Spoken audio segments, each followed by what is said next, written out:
This is your 91.3 FM 3030 Sports Update.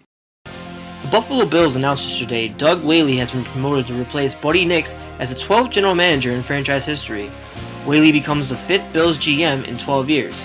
Whaley had this to say. Our sole goal of this organization is to provide the fans a team that will consistently compete for championships. And we want to do it tomorrow. I think we have the right people in place, and we're excited about our coaching staff and players. And we want to go out there and show what we're all about. In Whaley's first moves as GM, he hired Jim Bonos as Director of Player Personnel and Kelvin Fisher as Director of College Scouting. As for his plans with handling Jairus Bird's contract, Whaley had this to say. We recognize Jairus is a good player, and we're in the business of collecting good players. But we're going to continue the negotiation process, but we will also continue not negotiating in the press. Elsewhere in the NFL, the Browns signed quarterback Brian Hoyer, Jets running back Mike Goodson was arrested for marijuana and weapons possession, and Rob Gronkowski plans to have his 4th forearm surgery on Monday. In the NHL, the Bruins beat the Rangers 3-2 in overtime in Game 1. Brad Marchand scored the game winner with less than 5 minutes into overtime. Kings beat the Sharks 4-3 and now own a 2-0 series lead. Kings scored 2 power play goals in the final 2 minutes to get the win. Just one game scheduled tonight. The Penguins head into Game 2 up 1-0 on the Senators. Last night in the NBA, the Knicks beat the Pacers 85-75. The Pacers lead the series 3-2 and Game 6 is on Saturday. San Antonio finished off Golden State 94-82 to win the series 4-2. They'll take on Memphis in the Western Conference Finals. I'm AJ Speier, and this has been your 3030 Sports Update on 91.3 FM WBNY.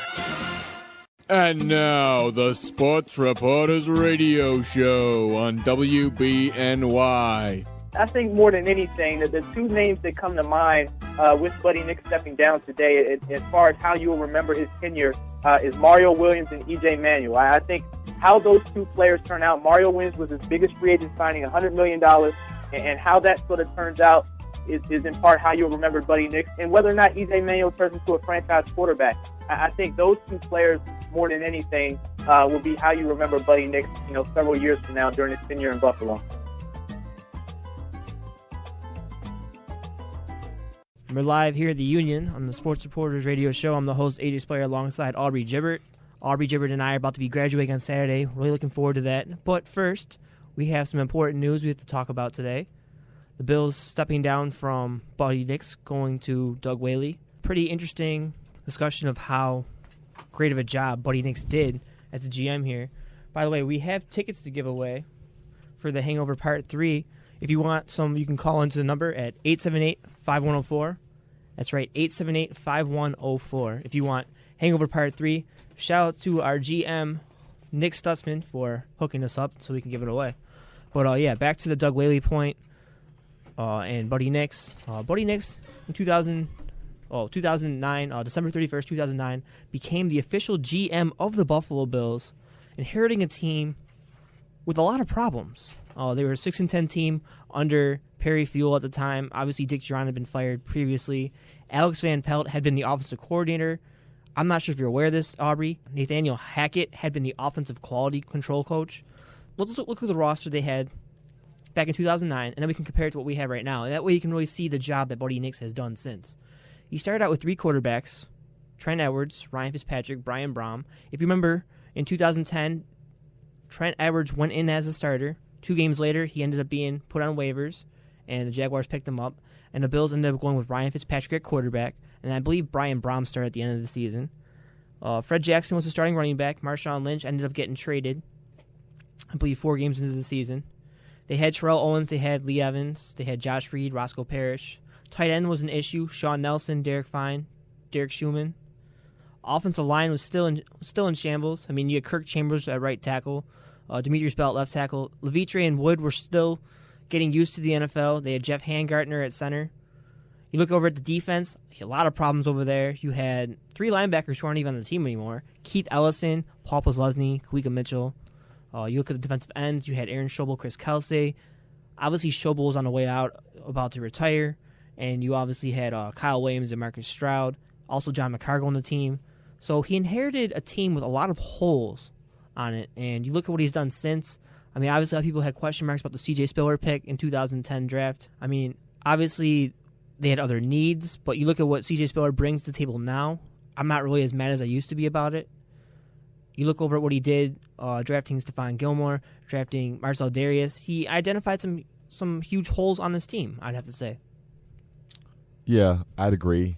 But obviously, when it comes down to it, he will ultimately be judged by E.J. Manuel, quarterback, when it comes down to it. I mean, despite the fact that he has drafted guys who are starters on this team, such as C.J. Spiller, Alex Carrington, I thought really came into his own at the end of the season last year. Still not a starter yet. You have Marcel Darius, who people like what they see, but they want to see more from him. Well, a lot of people say that he regressed because of his brother passing away. It really affected him emotionally. A lot of people expect him to bounce back. I mean, obviously, it was his sophomore year. Sometimes some players have sophomore slumps. Obviously, that was the case for him. But you look at the rest of that draft in 2011, and I'm really not liking what I see. Aaron Williams, second round. Someone can make a case that the injuries caught up to him in his rookie year, and that's why he digressed in his second year. Obviously, the collarbone injury against New England was a big part of that. He drafts Kelvin Shepard in the third round. Shepard just got swapped over to Indianapolis for Jerry Hughes. We had an interview with the Indianapolis Colts beat writer for the Indianapolis Star, Phil B. Wilson, about that. You can check out the podcast on YouTube. Type in AJ Bison's on YouTube to find that. They drafted Denora Cersei in the fourth round. He's currently looking at a possibility of starting at safety. You don't know who's going to start there yet. You also have Chris Harrison, who might be the right tackle. It'll be between him and Eric Peters in camp. Johnny White no longer on the team. Chris White no longer on the team. Justin Rogers no longer on the team. Rogers still on the team, but yeah. He's fighting for the nickel role right now. But it looks like Ron Brooks is probably going to get that job. Yeah, I agree. I'd like for him to get it. Obviously, the Aaron Williams move is the biggest move people talk about because Colin Kaepernick was still on the board in the second round. So a lot of people, scrutinize that pick. Don't even talk about Terrell Troop either in 2010. That's honestly probably the worst pick by Buddy Nix in all of his drafting. A guy who it's not even that he can't get on the field, it's just the fact that he just can't stop from getting injured. He can't stay healthy. At this point, whatever he does for us will be in a complementary role. Obviously, he does not have a starting role on this team now with Marcel Darius and Kyle Williams, and now Alan Branch, who was recently brought in, plugging up the middle. So I don't see much playing time for him. I wouldn't be surprised if he got released. One guy that I think that really just didn't get the opportunity to really show himself was Marcus Easley. Obviously, his first 2 seasons, he was out for that heart condition and everything, but I thought it was a guy that showed a lot of promise, but a guy that it seems as though the Bills have given up on. He's still on the team, probably be on the practice squad, probably won't make the team with the big, shakeup they did at receiver position, going younger and everything. So it's interesting to see what happens there. The 2012 draft I'm looking at, not a lot of first-day starters in terms of who started last year. Obviously, you only had Stephon Gilmore and Cordy Glenn, who both looked good their rookie seasons. Well, Nigel Bradham. And Nigel Bradham came on. Yeah. But then you even look at it, Nigel Bradham's a guy that we expect more from this season as a starter. Ron Brooks, like you just said a little while ago, should be probably in the running for the nickel spot. Everyone knows why he really hasn't given an opportunity. He was hurt. At LSU, he had Morris Claiborne and Patrick Peterson ahead of him on the roster. That's why he was thought of as maybe a guy who could eventually become a starter. We don't know yet. We'll find out this season, hopefully. Yeah, then you have TJ Graham, a guy who I thought really just couldn't thrive with Ryan Fitzpatrick, but a guy who reports through, in the OTA so far has really looked good. He's been getting the ball. A lot of times people talk about his hands last season, but a guy who looks to be a star this season and expand his role. Zebree Sanders is in the running for the left guard spot opening. Not saying he's going to win it, but a guy who's in competition. And then everybody else, Tank Carter, I don't believe is on the team anymore. Mark Asper obviously is not on the team, and John Potter isn't. But you're looking at potentially here 5 guys, maybe 6, that will contribute this season from last season's draft. So it's not necessarily if they start, but if they contribute. And, I mean, from what I'm seeing from just this specific draft, 2012 draft, it could bring a lot of promise. And then if you add this draft on this year, I thought this draft this year, they did a good job of addressing holes, obviously at the receiver position, going with Robert Woods, a guy who is probably the most NFL polished receiver coming in. Obviously, people are going to talk about the E.J. Manuel pick, and that's just going to be the pick that's going to either, rise Buddy Nix up in the ranks with the Bills or kill him. He's gone now, but still, he will be judged by that pick. And, he said before that he wasn't going to leave until he thought the Bills had a quarterback. He thinks they have it now, so we'll see. I mean, we can go back and spin off of what we talked about last week about whether that's the right decision or not. Personally, I'm going back to that conversation we had about the whole quarterback thing. Again, if you put him in right away and he fails, what's going to happen to his psyche as a rookie? I mean, you're talking about a guy who made a lot of mental mistakes while he was at Florida, likely going to do the same at the NFL level. A lot of people were saying he's a project, so let him learn behind Kevin Cobb and Tavares Jackson, whoever is the starter, and he'll get a feel for the game, work on some issues, mechanical, footwork, whatever the Bills want to do. I'm sure you'll end up seeing the read options somewhat in some form on this team. I really like what I see as far as speed is concerned. It looks like they're going to be a team who wants to throw it down the field, so hopefully he has that arm. I saw it in a few games for Florida State, but it's a little different when you're at Ralph Wilson Stadium. Yeah, obviously. Either way it goes, if he doesn't start this season or necessarily, play so many games, he's going to most likely be the starter from day one next season. So ultimately, we really won't know about E.J. Manuel and if Buddy Nix is right for probably 3 years. You have to probably give about 3 years because you figure this year he's going to probably – we don't know he's going to start. So this year he probably, we don't know. And then the next 2 seasons we'll really see because he'll probably be the starter from day one in the next 2 seasons, and we'll be able to see what he's about, and we will see if Buddy Nix knew what he was doing when he drafted him at 16th overall ahead of Geno Smith and other guys who were projected first-round picks and guys that the Bills were interested in. And by the way, I like to remind people that Buddy Nix had nothing to do with Aaron Maven. That was the staff before him. They ended up drafting him. A lot of people were mad about that. That was a Marv Levy, I think, when he was a GM. But you want to talk about some of the highlights of Buddy Nix's career. He hired Chan Gailey, obviously, after Perry Fuel. Big mistake there. They tried to switch to a 3-4 defense. Obviously, Buddy Nix coming from San Diego, where they had operated in a 3-4 and had been really successful. He thought maybe they might have a chance.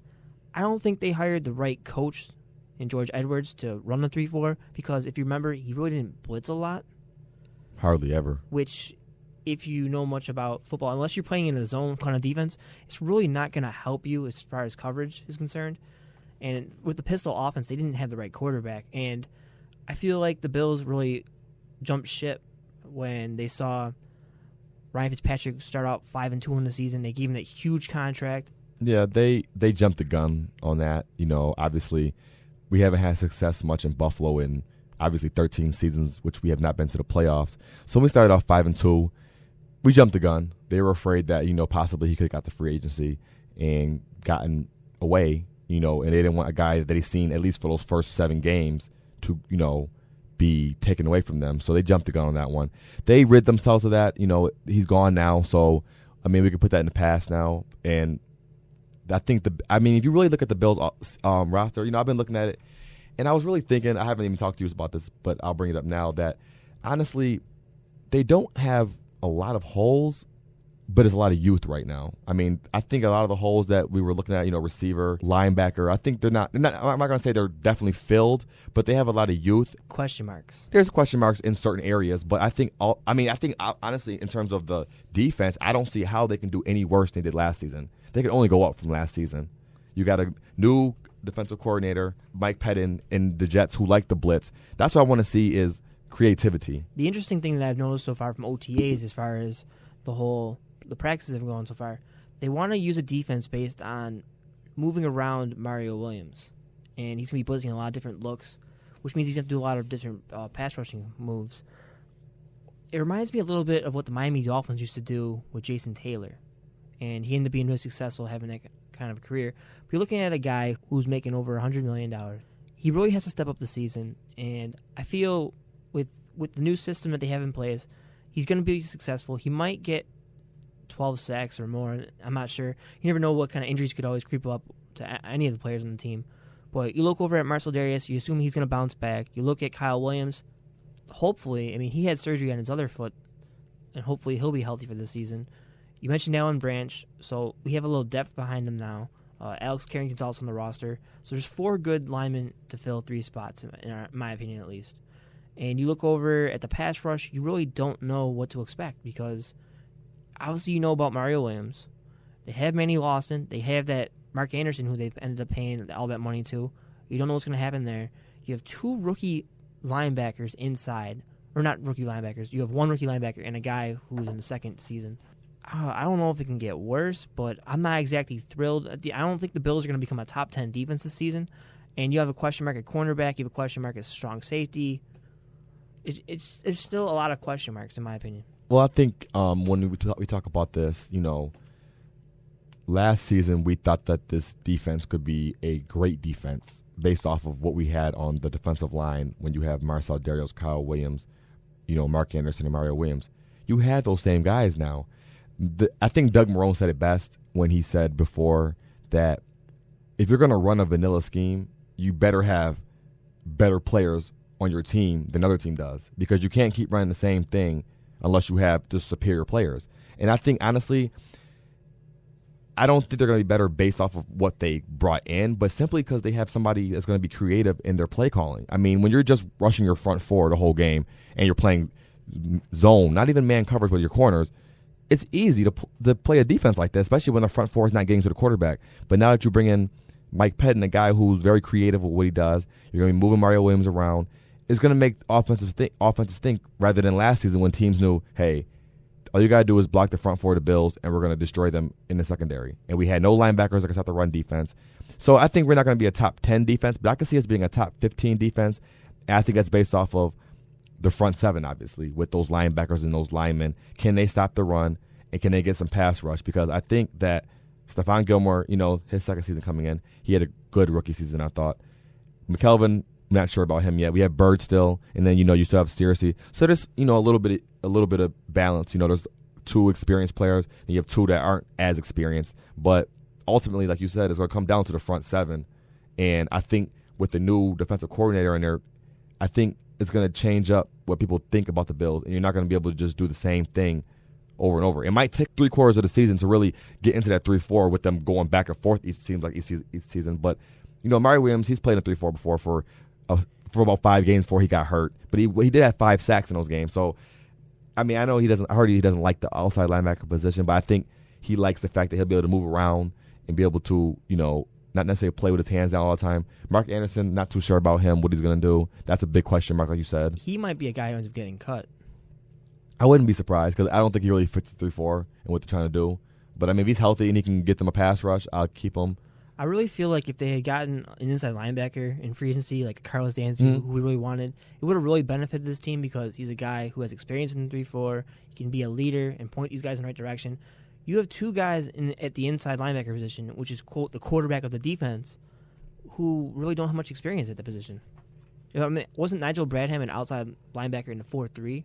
Yeah, he played outside at Florida State. Was he weak or strong? I don't remember. I believe he's going to probably play the strong side, inside. So it's going to be an adjustment. But I've seen a lot of promise from him last season in terms of he was where the ball was. He got to the ball. He has good instincts. That's I told you that before. That's a big quality to have as a linebacker.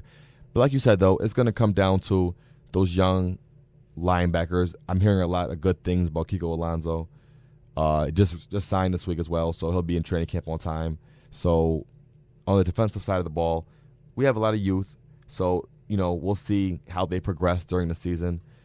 And then for the offense, obviously it's going to come down to whoever's at the quarterback position, who's starting, no matter if it's Manuel, Cobb, or Tavares Jackson. Well, they also have question marks on the receivers because you got to throw the ball to them. Stevie Johnson's actually had some back issues, I believe, this offseason, so you don't know how that's going to handle. I mean, he plays every season with a groin injury, it seems. So you have that concern. You have the Scott Chandler concern at tight end because of his, was it Achilles or ACL? ACL. So you have that concern. Obviously, the left guard concern. Like I said, there's just too many question marks in this team. I mean, it looks like there's a bright long-term future for this team that Buddy Nix set aside, but it's too early to tell. I just want to go back and look at his history just a little bit more. Like I mentioned, he released Trent Edwards after 2 games. He traded Marshawn Lynch, claimed Sean Merriman off waivers, which we all thought was a great move back then. Did we ever? The following season, he waives Aaron Maven, which... Did you have a problem with that? At the time, no. Don't tell me because you see him get a couple sacks with the Jets that you got a little upset. When he got it against the Bills, I did. Okay, I'll give you that. I was pretty upset about that as well. I'm not going to lie. But other things he did, he traded Lee Evans, ended up getting good value for a guy who... is not even in the league right now. Exactly. Is he? I don't believe he is. He had that big drop in the championship game against the Patriots, and he hasn't really been seen from since. But then you see some questionable moves by Buddy Nix. Signing Brad Smith. I understand why they wanted to do it because of the Wildcat. And he's the veteran of the receivers right now, if you want to say that. He's not even a receiver. He's like, whatever. He was with that old thing that you used to love, the Wildcat. And the crazy part about it is he was a quarterback at Missouri, so he really doesn't have much experience as a receiver. Stevie Johnson has more experience than him. But you look at who they got as a quarterback behind him. They signed Tyler Thigpen because apparently Chan Gailey had this fascination with Tyler Thigpen from his days in Kansas City. Didn't work out there. They signed Nick Barnett. I wasn't against the move at the time, but there was a reason why Green Bay released him. And you look over at the other moves they made. They had Ryan Lindell with the injury. They had to sign Dave Rayner, Brandon Couture. If you remember, both players struggled with accuracy. But, I mean, you really can't do much midway through the season. So, you look over at those moves. Then you look at last year. You had Mario Williams, Mark Anderson. They signed Vince Young. A lot of people were hyped up about Vince Young, looking forward to him maybe starting if Fitzpatrick can get the job done. You look at the one preseason game where he threw the 2 interceptions and he got cut right after. Talk about jumping the gun. How you release somebody after a preseason game? I was totally against that move. He threw interceptions against backups. No, they had the starters in there at that point. It was the early third quarter. I was at that game, actually. But, so are you telling me if that's the case, then why didn't Ryan Fitzpatrick go out? Well, he threw 3 or 4 a game. If that's the case, you want to get rid of somebody off of a couple of interceptions. Well, he's not on the team anymore, is he? Well, I mean, he was still playing, though. I mean, did Tyler Thigpen even play one game? You signed him. You saw how bad he was in preseason? Yeah, so why sign him and keep him and then get rid of Vince Young, who has way more promise as a backup quarterback than Tyler Thigpen does? Because apparently Vince Young didn't know the playbook. Yeah, it was so complicated. Those slant routes, man, it's real complicated. Slants he had a better and arm hitches. than Ryan Fitzpatrick, so maybe he had more plays he could have juggled with, but I don't know. Obviously, it's done now, And then but they go and they trade for Tavares Jackson, and then the same excuse. He doesn't know the playbook, but at least they kept him on the roster.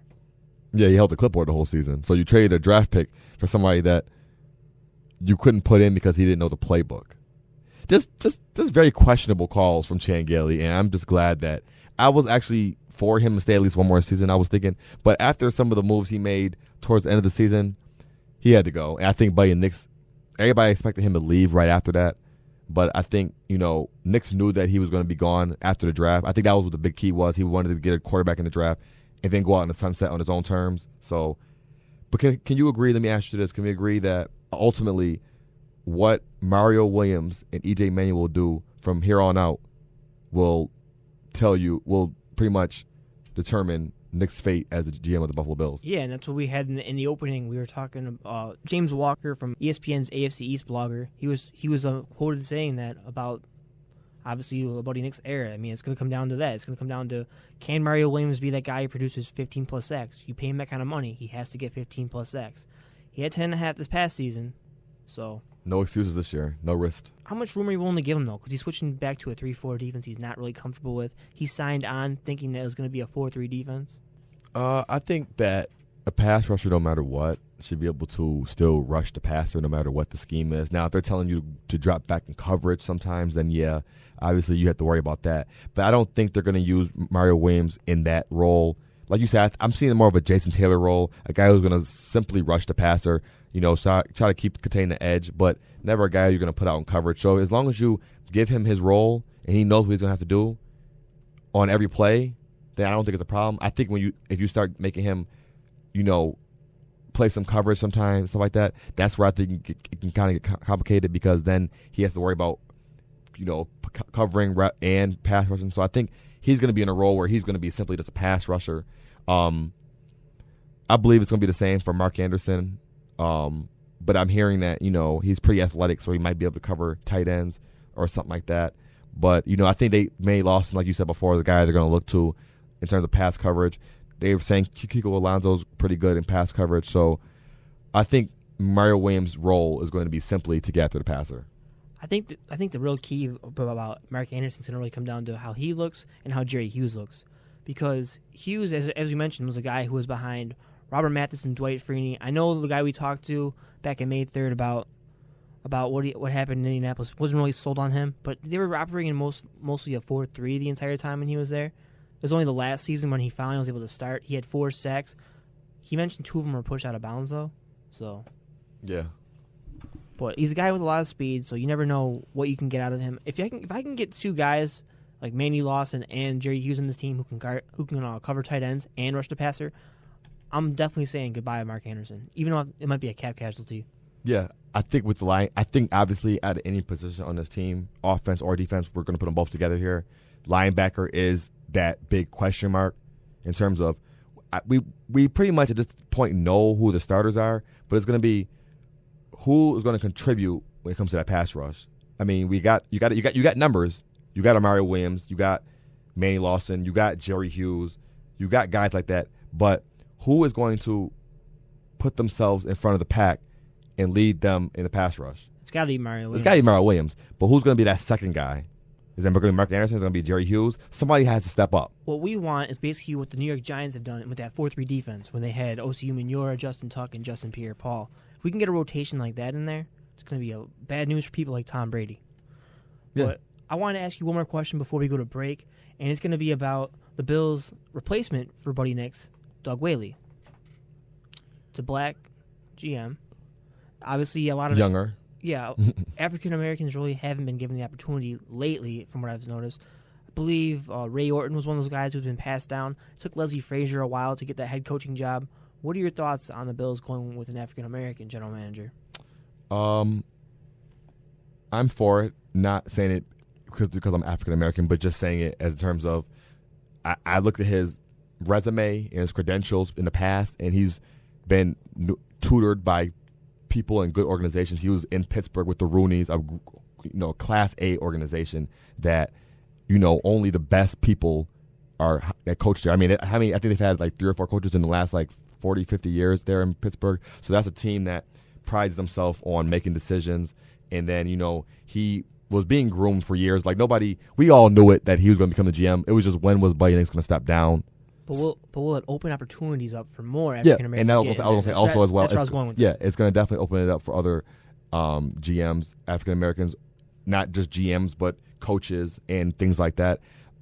He hasn't, obviously he hasn't really put a stamp on his team yet, so you can't say, what he's done yet. He's been the understudy for so long, so you probably like I said before, you probably really won't know what Doug Whaley's stamp on his team is going to be for another 2 or 3 years until he goes into his first draft, the year after that, and everything. But I think he had a lot of decision making that had to do with the Bills these last couple of seasons. Maybe not. We obviously don't know what because we weren't in that room with them when they were making decisions. But now, the biggest thing I heard from the guy from that become the Phoenix Suns GM, the biggest adjustment from assistant GM to regular GM is you're going from making suggestions to making decisions. So that's going to be his thing now. He's going to be making the decisions, and we'll start seeing that this season and beyond. So I think it'll definitely open up opportunities, like you said, for other African American GMs. And I think we'll see. Future. I wanted to point out that there was 15 head coach and GM level jobs this year that weren't chosen, or that a minority candidate wasn't chosen right away off the bat. And obviously he was the 16th open position that he ended up being chosen to take. So it was just kind of interesting to me that people like Ray Orton weren't taken this year. And maybe if he has a lot of success, I hate to make it sound like that, if he has some success, maybe it'll open up more for African Americans to get into the business. I mean, I like what I've seen from Mike Tomlin. I like what I've seen from Leslie Frazier. So I think, and intelligence, I don't think has a color on it. If you know football, you know football. And Perry Fuel should have been a coach longer. Just the Bills just didn't want him. Still not a coach. He should be. He should have got a shot eventually. A lot of these, I think now you're going to start seeing teams not going with these retreads that they've been going with Dick Durans and things like that, and teams are going to start taking more risks now. Even the Bills taking Marone, not necessarily black, but a guy who was from the college ranks. Although Lovie Smith didn't get a job. Another guy as well. That's the biggest mystery, but that's a debate for another time. Yeah. But we can agree that the Bills are a big question mark. But when we come back from the break, we're going to talk about another question mark, the New York Knicks. Second half of our show will be about them. They beat the Indiana Pacers last night, 85-75. You'll hear it from Aubrey's Sports Update, his third on the Sports Reporters Radio Show. Sports Replay, located on 1614 Niagara Falls Boulevard in Tonawanda, buys, sells, and repairs new and used sporting goods since 1999. They specialize in hockey, snowboards, skiing, paintball, airsoft, and much, much more. Call in at 716-834-6595. Also on Facebook. Once again, Sports Replay at 1614 Niagara Falls Boulevard, a quarter mile off the 290. This neighborhood has changed a lot since I was told I wasn't welcome here. But now the Fair Housing Act makes it illegal to discriminate in the renting or selling of a home because of race, color, religion, sex, national origin, familial status, or disability. If you believe you have been discriminated against, contact HUD at 1-800-669-9777. This is your 91.3 FM 3030 Sports Update. After months of speculation, Buddy Nix has stepped down as GM of the Buffalo Bills, and as expected, assistant GM Doug Whaley will become the next GM of the Buffalo Bills. Nix will stay on board, however, with the team, taking on a role as a special assistant. With the move, the Bills also, with other new signings, now have the NFL's youngest front office. The team is off this weekend and will pick back up Monday for OTAs. In the NBA, the New York Knicks lived to fight another day as they defeated the Indiana Pacers last night, 85-75. Carmelo Anthony had 28 points to lead the Knicks, who will look to even the series up in a do-or-die game tomorrow night in Indiana. The San Antonio Spurs find themselves back in the Western Conference Finals for the second consecutive season as they defeated the Golden State Warriors last night, 94-82. The Spurs will take on the Memphis Grizzlies, who recently knocked off the defending Western champion Oklahoma City Thunder. That series starting Sunday afternoon in Game 1. In the NHL, after a hit to the head of Los Angeles Kings Jarrett Stoll, San Jose Sharks forward Rafi Torres was suspended for the remainder of the second-round series versus the Kings. Torres was also suspended last postseason for 21 games after delivering a blow to Chicago Blackhawks forward Marian Hossa. One game on the ice tonight as the Ottawa Senators look to tie up the series as they take on the Pittsburgh Penguins in a Game 2. In Major League Baseball, after having shoulder surgery, Phillies ace Roy Halladay could begin throwing in 6 to 8 weeks. Halladay is 2-4 on the season with a 8.65 ERA. The Houston Astros made a move today naming Reed Ryan their new team president. Ryan is the oldest son of Hall of Fame pitcher Nolan Ryan. This is Aubrey Gibert, and this has been your 3030 Sports Update here on 91.3 WBNY FM.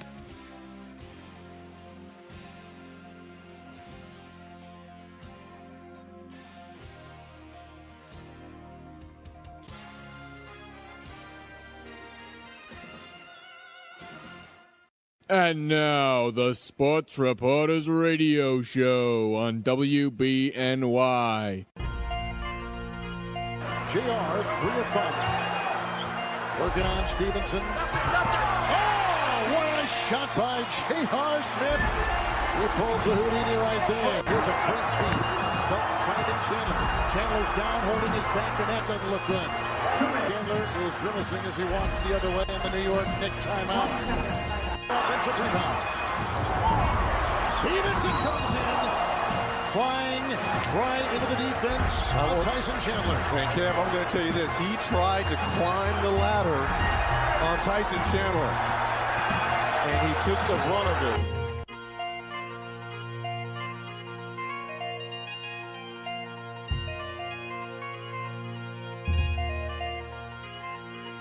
And we're back on the Sports Reporters Radio Show. AJ Speier alongside Aubrey Gibert, talking about the New York Knicks with that big Game 5 victory over the Indiana Pacers, 85-75.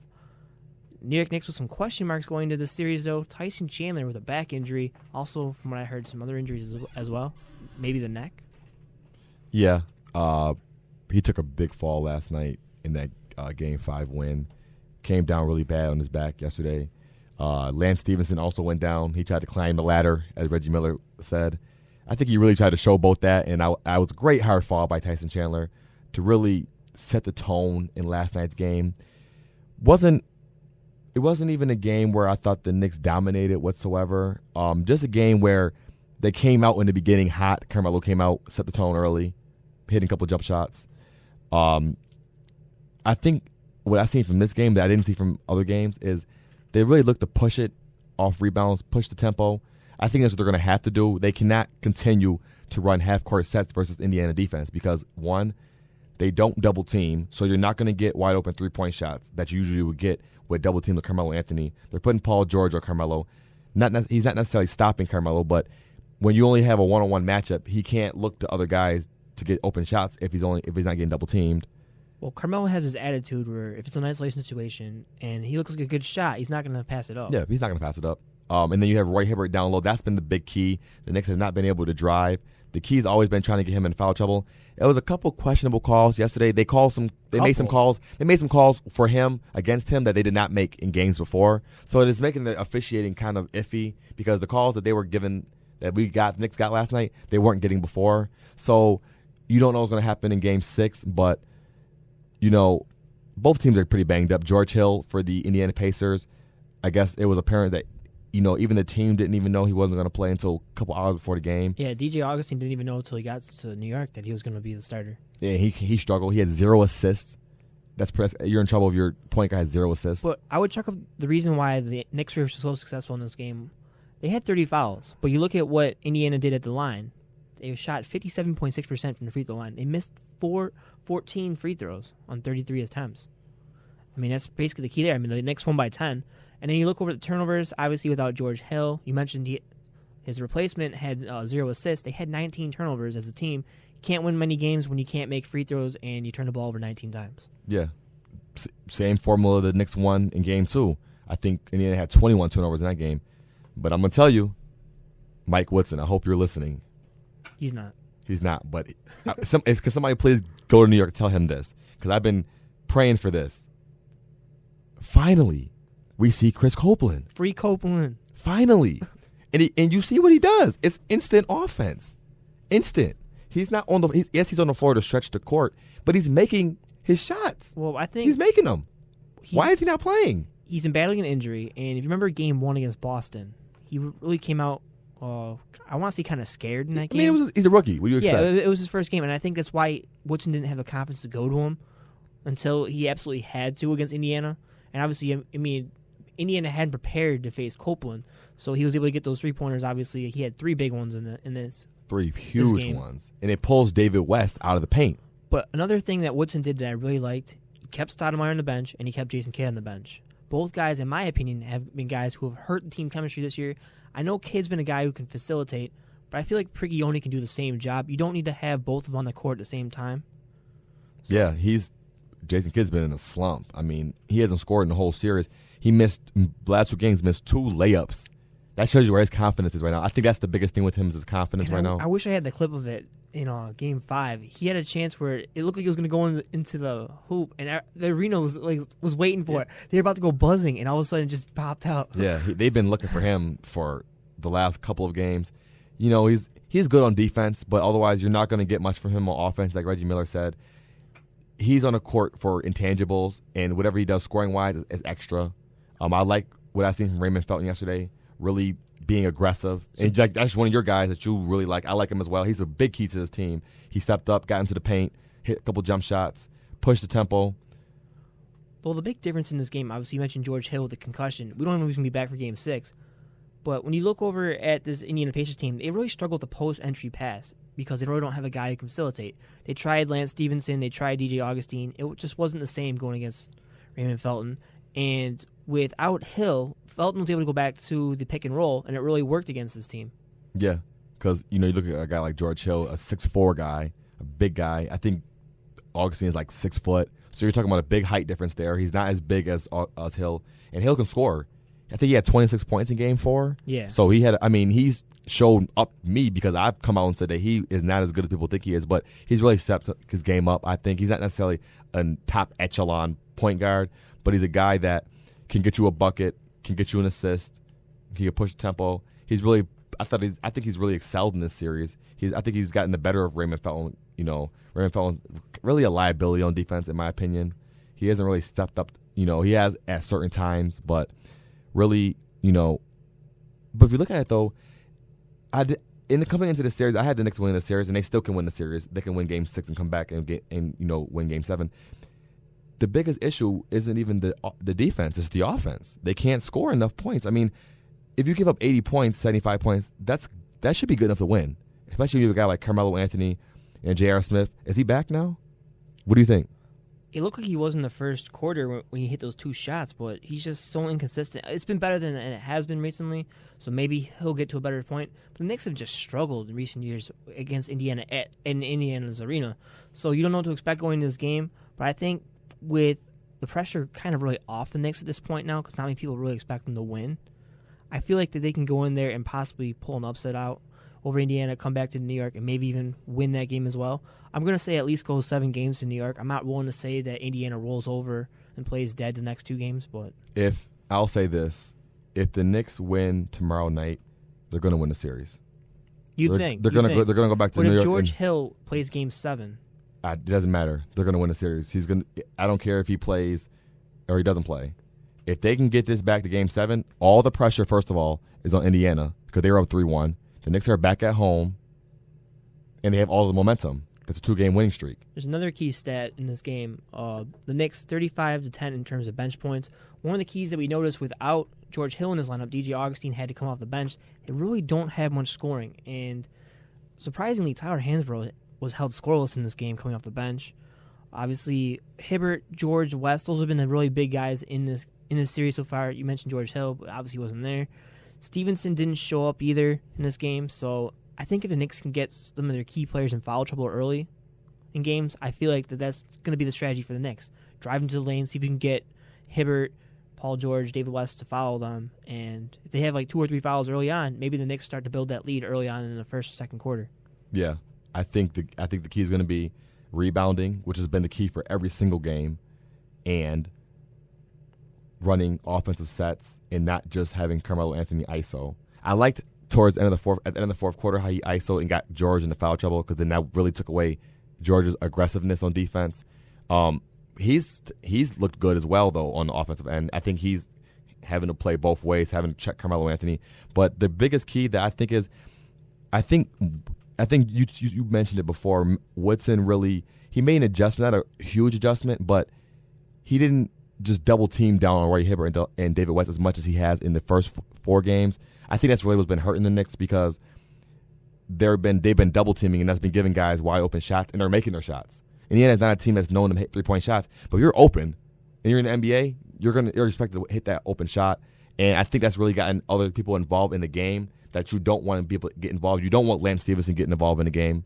You don't want George Hill getting involved in the game. You know Paul George and David West and Roy Hibbert are going to score.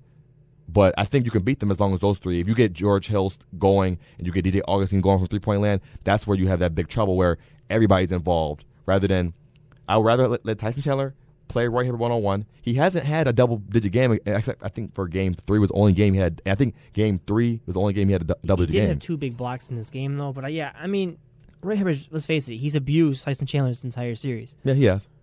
But the thing is, they were able to get him into foul trouble early. I believe he had 3 fouls early in the second quarter. He had 5 fouls in the early fourth quarter. Yeah, so they had to take him out and put in Ian Mahinmi. For some reason, he couldn't make his free throws either, which I really thought if he did, that might have really set the tone for Indiana, and they would have ended up beating the Knicks.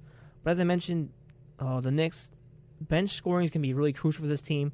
Now that they've established Chris Copeland, look for him, J.R. Smith.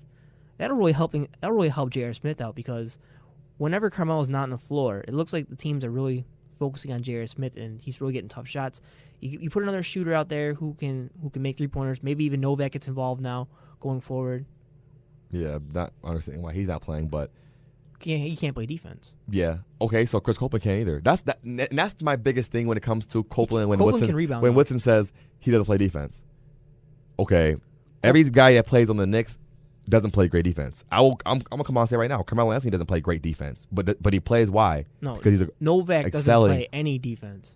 I understand that, but he stretches the floor, and he makes you. If he doesn't even hit a 3, it makes that defender have to stay where he is, or he's gonna make him pay. Yeah, but Novak, they're paying him $4 million a year. Remember, they signed to I think a 4-year, $16 million contract. Yeah, but Novak, he's on the bench. Novak's such a streaky shooter, though. He's only a one-dimensional player. All he can do is hit 3-pointers. He's not a guy who can drive to the lane like Copeland Understandable. can.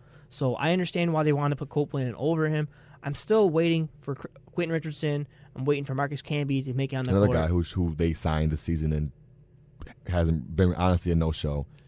Shumpert looked better because he looked bad in Game 4 after that knee. That was a big plus for us. I think that's a big key in checking George. But they're going to have to come out with that sense of urgency from the beginning of that game in the end. They cannot come out with a slow start. They have to start off fast and just go from there. Because you look at all the games, they've gotten out to a good lead in those 2 wins. And it might have dwindled down, but they have to start off fast. Carmelo has to come out, establish himself, and Tyson Chandler really has to paint. Kenyon Martin and Tyson Chandler have to step up. And not get fouls against them either. Have to get rebounds. On this game, they're actually pretty even on rebounds, 43-40 in favor of the Pacers, but it's better than it had been. Yeah, but that's what's going to happen when you have virtually a small forward and Carmelo Anthony playing the 4th position. You're going to lose length, and that's what happens. If you really look at the games, the Knicks defense really is good on stopping Indiana, but they get rebounds, and that's what's been killing them. So they can get them just to that one shot, rebound, and go. That's the biggest key, is getting those rebounds and not allowing them to have offensive rebounds and kicking back out for open three-point shots. I have a new X factor going into this game for the Knicks. It's going to be Iman Shumpert. We noticed he had a little bit of a knee injury. They said it was a sore knee, but it was not the reason why he got benched. I believe it was in Game 4. Yes, it was. I agree with you. And he has to shut down Paul George. He also has to step up his offensive game. He was 2 for 10 this past game, 1 for 4 from beyond the arc, just 5 points. They were a +8 with him on the court, but I'm really worried about that knee injury because where the soreness was the same place where his knee was, or where his knee had the surgery. So, well, I mean, you look at it like you look at it. Derrick Rose didn't play all season, so I think it's just a little bit of fatigue with the knee.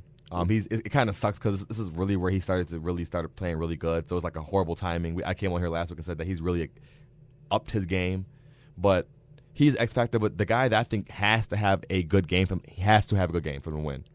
J.R. Smith has to. And I want to go. Has to. I'm glad you mentioned Derrick Rose because I want to talk a little bit about this because with Derrick Rose, he's a superstar. Whether he plays or not this season, he's still going to be one of those guys who you can count on to play next season. He's going to be making a lot of money next season regardless. And Iman Shumpert, if he doesn't play this year, how much is his worth next season? In terms of how much better do you think he would be? No, like how much would you say he's worth as far as salary? Like how much would you be willing to pay Iman Shumpert? Well, if he didn't play this season. I mean, he's under a rookie contract right now.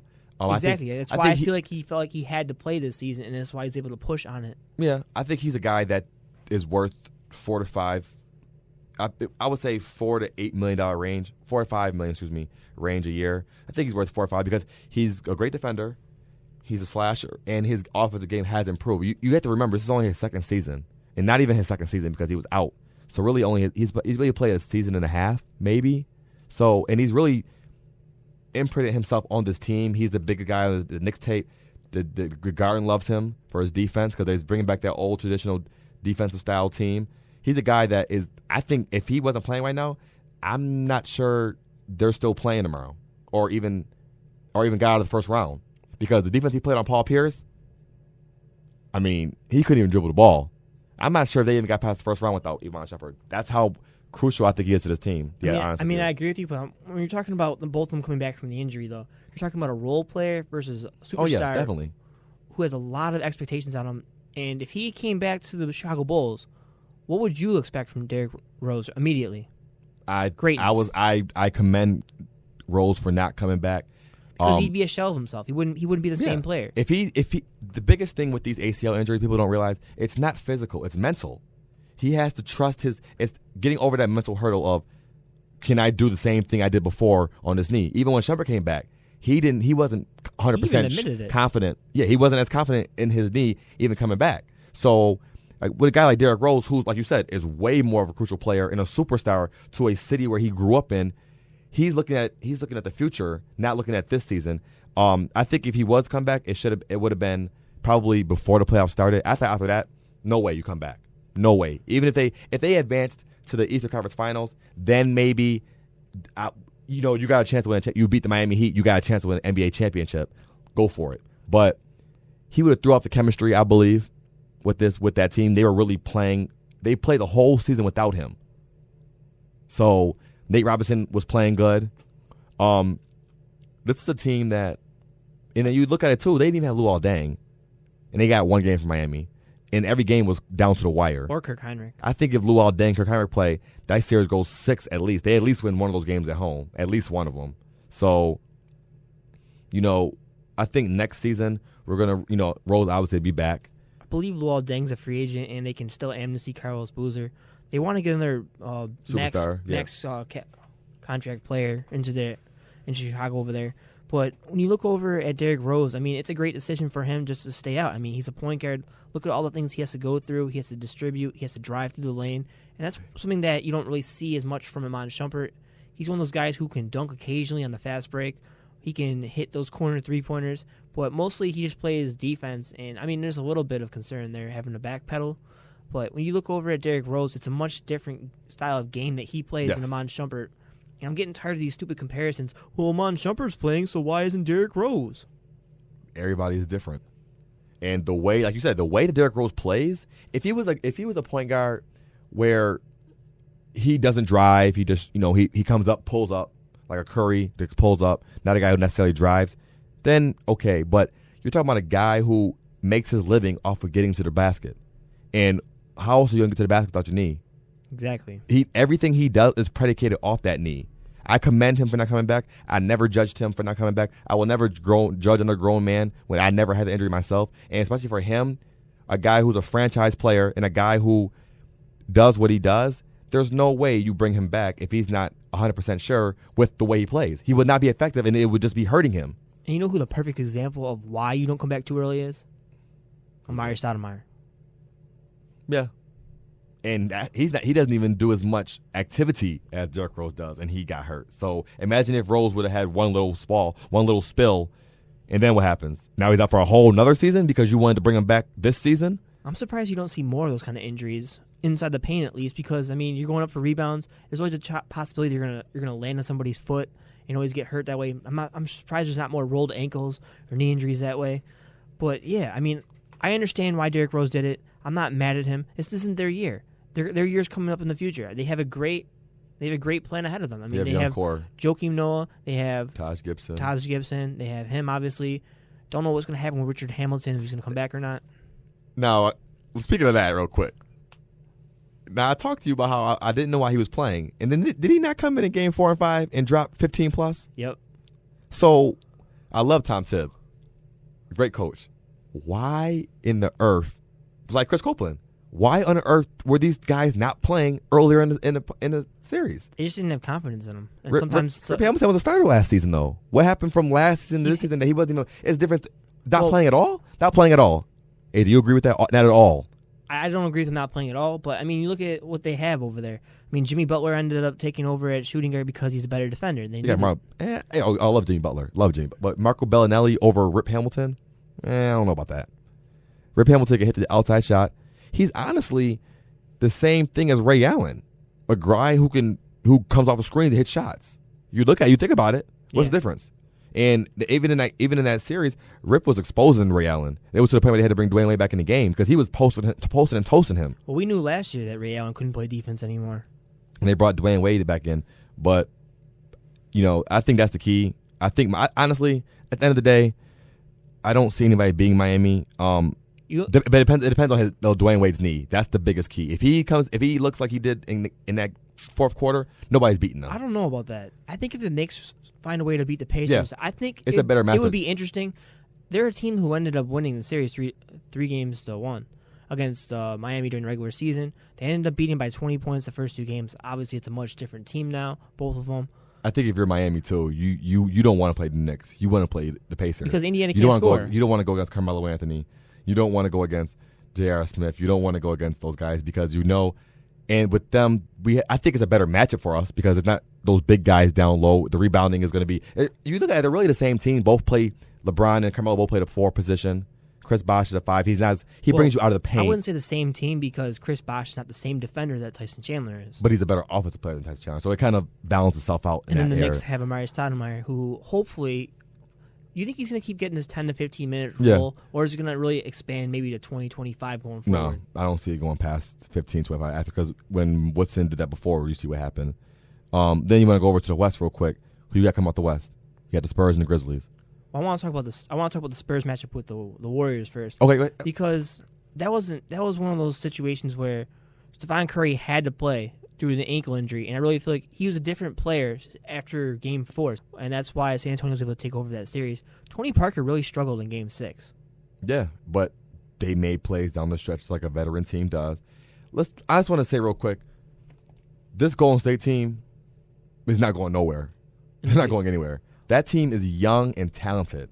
If you look at that roster, they have Stephen Curry, still young. Klay Thompson, second year in the league, I believe. I got to look up their contracts. I believe they have a contract issue going forward. I know Jarrett Jack and Carl Landry are both free agents. So your starting 5 is going to be back next season automatically. But then again, I think Jarrett Jack is a big key. They need to bring him back. I wouldn't mind him on the Knicks if you don't re-sign J.R. Smith. But a guy they had to bring him back. Carl Landry's a big, rugged guy, big man down low, gets rebounds, gets put back. I think he's starting right now. And then you look at it, they really were without David Lee. So you got two young guards, Harrison Barnes, who I think came into himself in the playoffs, who's only going to get better. He's only a rookie at North Carolina, a guy who averaged 18 points a game in North Carolina. David Lee, a guy who led the league in double doubles, who was hurt. So you don't even know where the series goes if he was 100%. And then you took Andrew Bogut, who was out for most of the season and came back at the end. So I mean, that's a young nucleus. They're going to be back. I love Mark Jackson. I thought he should have been coach of the year. Me and you both said that. I don't believe that George Karl should have won that. I mean, especially when Mark Jackson beat him in the postseason as a 6th seed. Yeah, but who's the superstar on that team in Denver? And that's the point. Oh, in Denver? Well, it's okay. You can say the same thing about Golden State. I mean, now he is, but going into the postseason, was he a superstar? Yeah, he was considered. I didn't think it was. I think he played himself into a superstar. And David Lee was an all-star. What's your point? Yeah, he's not a superstar. So if you're an all-star, you're a superstar. Automatically?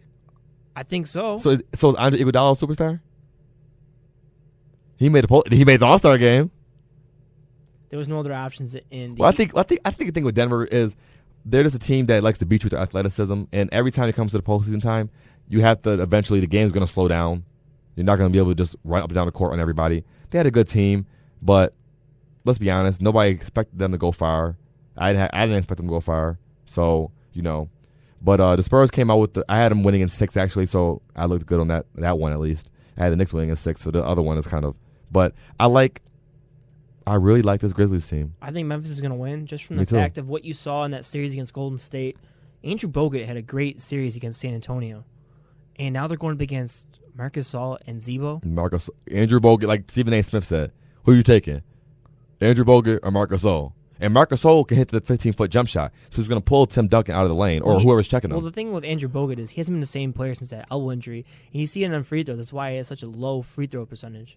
He has trouble. He's horrible with the free throw line. I don't even get that. See, he had an elbow surgery, and it's really changed his game. And then you have the matchup of Tony Parker and Mike Conley, who's a very underrated point guard in my mind. You have a Tony Allen, a guy who's going to defend, rugged guy. Tayshaun Prince, a guy that I told you I love that move when they got Tayshaun Prince in there because he's going to be in there specifically for defense. He's going to probably defend Kawhi Leonard or whoever it is there. And then you have the big guys down low. You got Zach Randolph and Marc Gasol. And Tim Duncan has a lot on his hands here with this game unless Mr. Tiago Splitter shows up. Skip Bayless seems to think he's going to show up in this series. On Marc Gasol? Do you think he's going to show up versus Marc Gasol? All I can Defensive Player of the Year? All I can say is I never underestimated a Greg Popovich team. They find a way to beat teams. They do. They have great ball movement, so that could be the one thing that could really affect Memphis. And if you can get them in foul trouble, you never know what could happen. And I'm going to make a bold statement here with them. If the Knicks don't get out of this Indiana series, I think the Grizzlies are the only team that can give Miami Heat trouble. And I think if they do play in the finals, if that was to happen, it would go 6 games at least. Because because Marc Gasol and them down low, you're going to have to put LeBron James probably on one of those guys because you can't have Chris Bosh and Shane Battier checking as Zach Randolph and Marc Gasol. I actually wouldn't mind seeing a San Antonio-Miami series just from the standpoint of I want to see how Kawhi Leonard does against LeBron. Wouldn't be close. I don't think it would be close. They can't match up with Miami athletically. I mean, now do I think it would be a sweep? God, no. Greg Popovich would never get sweep. The only thing with San Antonio is they have so much depth. They do, but like they say, talent beats them down at this time of the season. And who's going to check LeBron James? I mean, you can put Kawhi Leonard on him, but I just feel like they're too athletic. I think San Antonio likes to slow the game down. Well, they do push the ball a lot, but you can't try to play Miami's speedball game. You're not going to win when you're trying to play the same game as them. It'd be an entertaining series, though. Oh, I believe it would go. I think, honestly, if Memphis played them, it would be more interesting, but I definitely think it would still go 5 or 6 easily. What I'm kind of curious is, I mean, you know how many fouls obviously go in favor of LeBron James, how they would call that game because Mr. Flopper. LeBron likes to drive to the hole a little bit, and you have Zebo and you have Marc Gasol standing there. So I want to see who the referees favor in that instance. Yeah, I want to see some charges called. He's Mr. Flopper. I think he went 185 minutes without a foul in this postseason. That's just ridiculous. Well, let me put it this way. Ridiculous.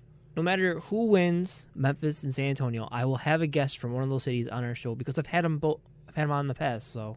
Yeah, well, I think we'll have at least 2 or 3 games under our belt by next Friday, and then we'll see. Well, so I'll probably have 2 or 3 in the Eastern Conference, depending on if the Knicks push this series to Monday, or Monday will probably be the Eastern Conference game 1.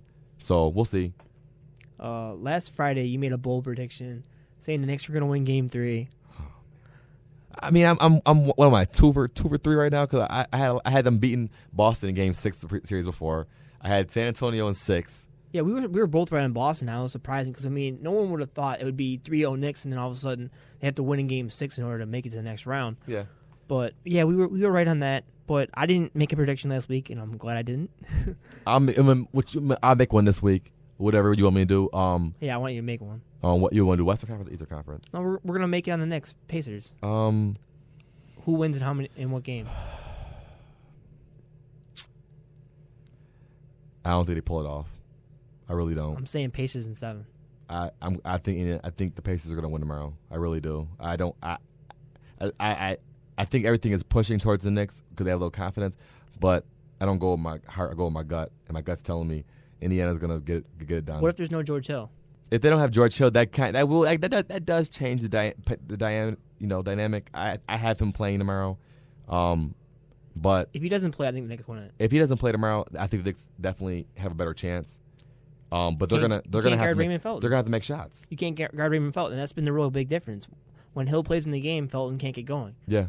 When Hill's out of it, you know what? Yeah, okay. If George Hill doesn't play, I'll go with the Knicks. But if he plays tomorrow, even if he plays, he might not be effective as much. But I got Indiana winning tomorrow. By the way, I hope I'm wrong. I hope I'm wrong. By the way, this exposes a huge weakness for the Knicks going into next year, and whether or not you want to bring back Raymond Felton. Obviously, he has some success. But if you put a taller point guard on him, you kind of see his weakness now. I really want to go after Chris Paul and see if I can get rid of Amari Stoudemire. Now you're speaking my language. CP3. They need to bring honestly, I think it's to the point where they might have to bring another superstar in and try to. The key is trying to get rid of Amari's contract. That's the biggest key. Monta Ellis. Whoa, no. Well, all right, J.J. Redick's a free agent. Another guard maybe, or J.J. Redick. I wouldn't even mind like a Matt Barnes, a slasher. You wouldn't mind J.J. Redick? Nope, wouldn't. I would start him, and you could start somebody at 3. All right, so you have a choice right now: J.J. Redick, J.R. Smith. Inconsistency, consistent.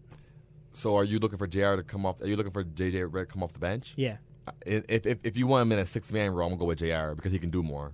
But if you want to talk about who I would take as a 6-man if they don't bring back JR, I'd take Jared Jack. I agree. He's more consistent. I agree, and he can play the point guard too. Yeah, he's consistent. Get rid of Kidd. I don't even care. I know he gave and can be pleased too. And if you're not going to play him, yeah, get rid of him. I wouldn't even mind getting rid of Novak if you're not going to play him. We'll see though. There's probably some trade value, but the Sports Reporters Radio Show. I'm the host AJ Speier alongside Aubrey Gibert. Next week we'll be talking about the New York Knicks, and maybe we'll finally get to the Cleveland Indians, who for some reason their fans just don't want to show up to games.